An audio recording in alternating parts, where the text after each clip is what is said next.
Today I want to talk about someone who had a big impact on my life. I knew him personally. I lived with him for more than 10 years, beginning when I was a little child.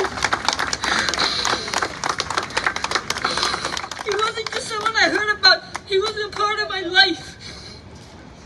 He was like a teacher to me. He taught me why he believed it was important to stand up for Tibet's independence and to care about the Tibetan people. He always spoke with kindness and wanted to understand his beliefs. He was also a very kind person. Whenever he traveled to protest or elsewhere, he would always bring me back small gifts. Those gifts made me happy. But what I remember most is that he's a man who did not give up on what he fought for.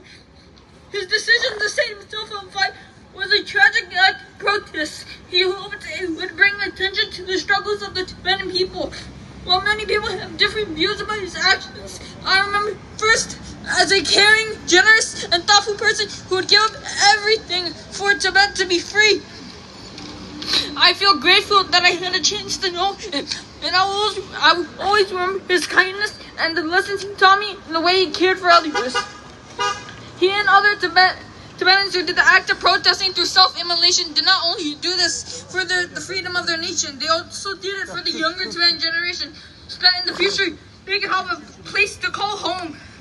The sacrifice is a direct call to action for all of us. As the youth, we hold the future of Tibet in our hands, and we must find the courage to stand up, speak out, and proudly preserve our language and keep our rich culture alive every single day, and continue the fight for our country's freedom. We will never forget where we come from, and we'll never stop fighting for our homeland.